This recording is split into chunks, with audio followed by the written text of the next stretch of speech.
प्रिय मित्र, અહીં કેતરેક લોક કે દાન ધર્મ કહીંદે ॾिठो हूंदो। અહીં પણ દાન ધર્મ કહીंदा જ हूंदा।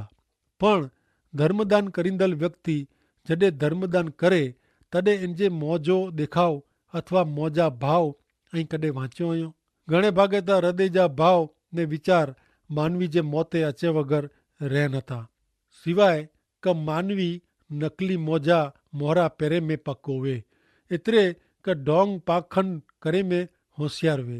गमे ई पण पाके दान धर्म करे टाणे जा दिल जा विचार अथवा भाव वांचिया वे तो पाके पांजे ज हृदय में नेरे जी जरूर है। दान करे टाणे पांजे दिल में हृदय में केड़ा विचार अचन था?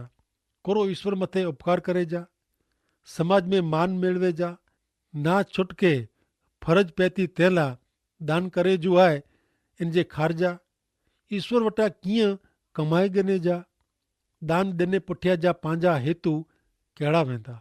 संत पाउल कोरिंथी लोक के लखल बीजे पत्र जे 8वें अध्याय में दान धर्म जा हेतु ने पद्धति विषय घणे कीमती शिक्षण दिए था।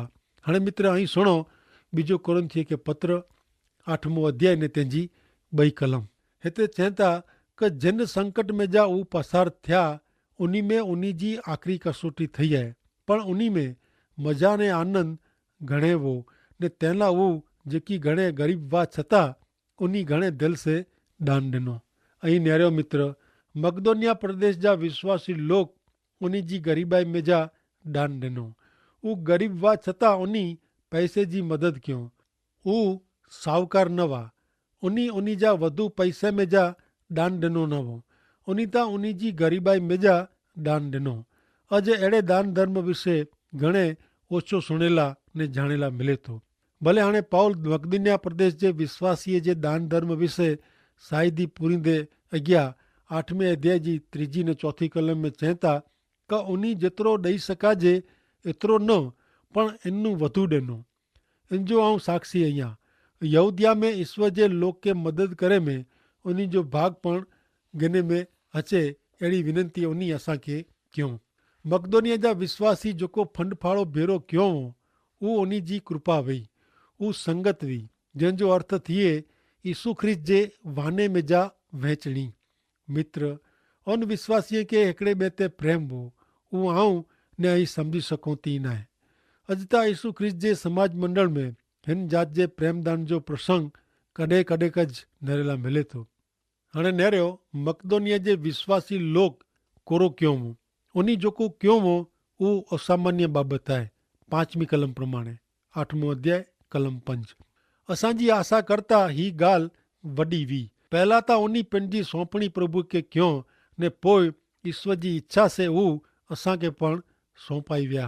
पाउल चवनि था कि एतिरी आशा पिंड रखे न वे।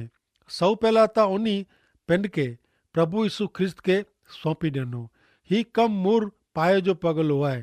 तंहिं भेरो उन्हीं यीशु ख्रिस्त जे स्थानिक सेवा कम लाइ पंहिंजी जात सौंपी ॾिनो, एतिरे कि यीशु ख्रिस्त जी सेवा लाइ समर्पित थी विया। ईश्वर इच्छे प्रमाणे उन्हीं पाउल के ईश्वर जी सेवा कम लाइ शुभ संदेश में मदद करे लाइ पंहिंजी सौंपणी कयो। ऐं सम्झिया मित्र, हू प्रभु यीशु ख्रिस्त खे सौंपाई विया हुआ।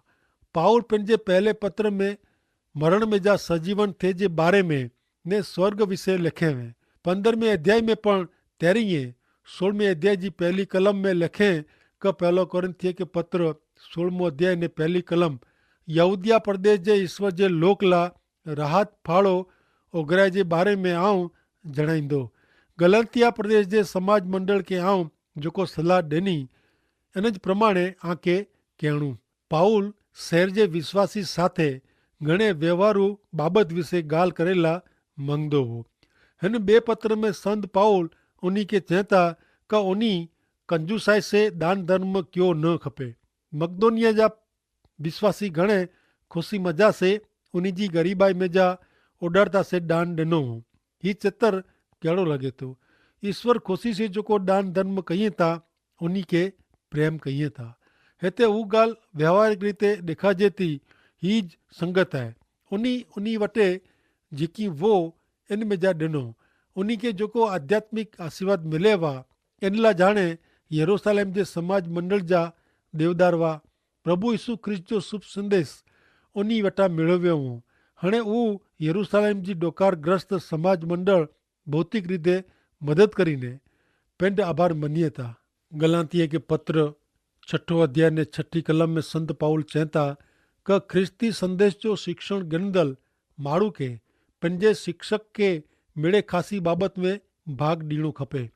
मित्र, इन जो अर्थ अहिड़ो थिए कि ज्यानू आके आत्मिक आशीष मिले थी उन सेवा कम के आके आर्थिक रे प्रार्थना करीने टेको ॾियणो खपे।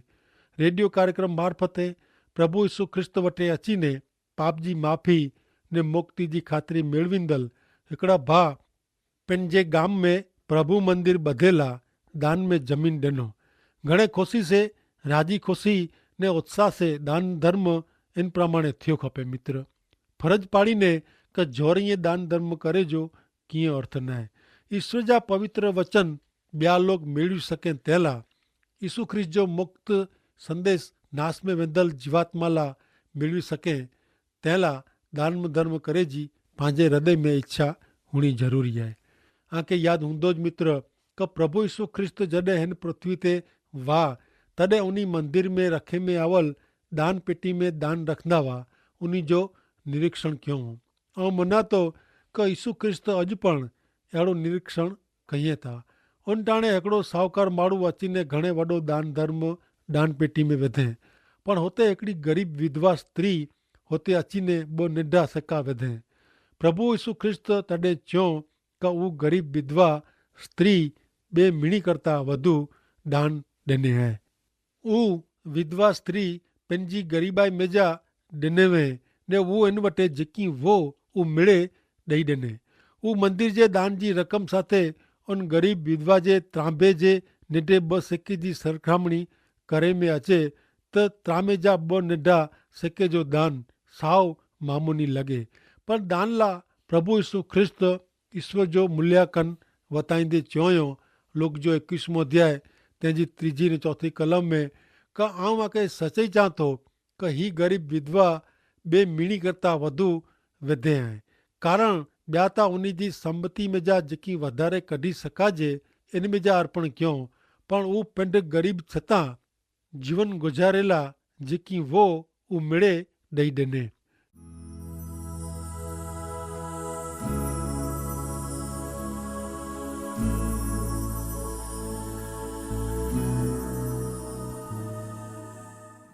अहिड़ो चवाजे थो कि जॾहिं दान धर्म जी ॻाल्हि वे तॾहिं केतिराक लोग पिन खे मर्यादित कई नथा।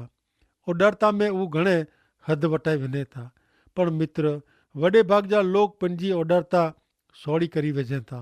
मित्र, ऐं केतिरो दान ॾियो था इन जी ईश्वर नोंद गिने था, पण ऐं आला केतिरो बचाए रखो था उहो पण ईश्वर नोंदीअ था। मित्र, गिने करता ॾिने में वधु धन्यता आहे। मक़दोनिया जा लोग पंहिंजी सौंपणी ईश्वर खे कयूं ने मित्र जो ऐं ईश्वर खे सौंपाया न हो त ईश्वर आ वटा कीअं मंगे नथा। जो ईश्वर खे आजे हथ जी सौंपणी थई न आहे त आजे हथ जो दान ईश्वर स्वीकारी नथा। भले हाणे पाण नेरियूं 2 कोरिन्थियुनि के पत्र 8 अध्याय ने तंहिंजी 6 कलम में संत पाउल कोरो चवनि था। हिते लिखियलु आहे कि तंहिंला हिन कम जी शुरूआत करींदल तीतस खे असीं विनंती कई आहे कि उहो हिन कम में चालू रखे ने प्रेम जी ही ख़ासि सेवा पूरी करेला आंजी मदद करे।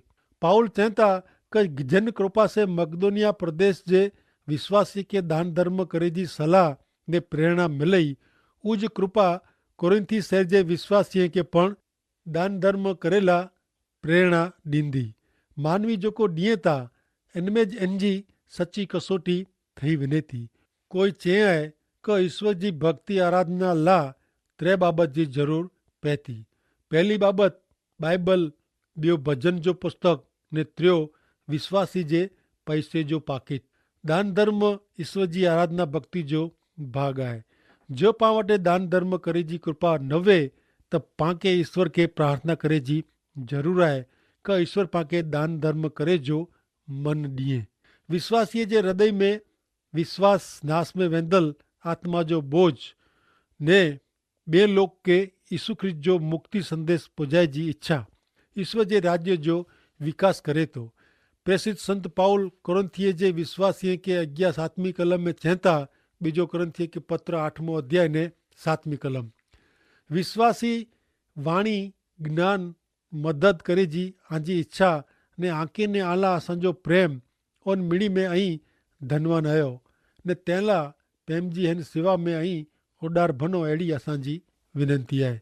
पाउल कोरिन्थिये जे विश्वासीअ खे हिम्मत ॾे थो। उहे लोग यीशु ख्रिस्त पर जे विश्वास में मजबूत आहिनि। उहे यीशु ख्रिस्त लाइ साक्षी साहिदी ॾींदल बनिया आहिनि। उन वटि ज्ञान ने इच्छा आहे ने पाउल ने ॿिए प्रेसित संत ते आके प्रेम आहे। हाणे पाउल उन खे विनंती कईं था का उन खे दान धर्म जी कृपा में पण अॻियां वधियो खपे। 8वीं कलम में पाउल चवनि था का आऊं आला कोई नियम नकी कयां नथो, पण ॿिए खे मदद करेला एतिरे केतिरा तयारु आहियो उहो वताईने ऐं जो प्रेम केतिरो सचो आहे उहो आऊं सोधी कढेला मंगा थो। संत पाउल हिते जणाइए था कि दान धर्म जी फर्जियत न आहे, इन जा कोई क़ाइदा कानून नहीं, उहो कोई यंत्रवत रिवाज का प्रथा न आहे, उहो कोई धार्मिक क्रियाकार न आहे। झूने करा जे समय में लोग पंहिंजी आवक जो 10 भाग ईश्वर के दान में ॾींदा हुआ, पण ऐं जो तपासींदा त उन समय में लोग 3 बार 10वां भाग दान में ॾींदा हुआ। एतिरे धर्मदान लाइ आवक जो 10वां भाग ॾियणो उहो कोई मर्यादा न आहे। पाउल चवनि था धर्मदान लाइ आऊं कोई नियम नकी कयां नथो। पाउल कोरिन्थ जे विश्वासीअ खे दान धर्म करेला एतिरे लाइ नथा चवनि कि हू आज्ञा का नियम आहे न। पाउल कोलाए उन खे दान धर्म करेला विनंती करे थो। इन जा 2 कारण उहो ॾिए था। ॿिए खे मदद करे जी इच्छा ने तयारी। मकदोनिया प्रदेश जे विश्वासीअ खे इन जो ख़ासो नमूनो ॾिनो हो। ॿियो कारण उहो आहे का आंजो प्रेम केतिरो सचो आहे उहो साबित करणो। अॼु पण मित्र मानवी जे प्रेम जी कसोटी इन जे पैसे जी पाकिट सेज थी सघे थी। विश्वासी लाइ ही कमु सौથી વધુ લાગણી પ્રધાન आहे। माण्हू जॾहिं कंहिंखे प्रेम करे तॾहिं पंहिंजे प्रेम जे पात्र लाइ टाइम ॾिने लाइ का इन जी मदद करे ला ने इन ते ध्यानु ॾिने लाइ स्वाभाविक रीते ज तयारु थिए थो। पण जो हू माण्हू पंहिंजे पात्र जी मदद करे लाइ तयारु थियो न वे त इन जो प्रेम सचो न आहे। प्रेसित पाउल 9वीं कलम में चवनि था क 2 कोरिन्थिये के पत्र 8वां अध्याय ने 9वीं कलम, कारण आके पंहिंजे प्रभु यीशु ख्रिस्त जी कृपा जी ता ख़बर जाए हू ता धनवान वाह छता आला गरीब बनिया जेथी उन्हीं जी गरीबाई से अहीं धनवान बनो। मित्र दान धर्म ला आके जो कोई धारा धोरण खपंदा वे तो हू हिते ॾिने में आया आहीं। दान धर्म जो धारा धोरण खुद प्रभु यीशु ख्रिस्त आई। यीशु ख्रिस्त धनवान हुआ पण हू गरीब बनिया। यीशु ख्रिस्त इन पृथ्वी ते उतरी आया ने गरीबाई जी जगह गणो। जरा विचार करो मित्र क स्वर्ग में जा पृथ्वी ते नीचे उतरी अचणू, बैथलेम गांव में जन्म गणणू, यरूशलेम नगर जे कोट बारा क्रूस ते मरण सहन करणू, कबर में दफनाइणू, उन मिणी जो कोरो अर्थ थिए।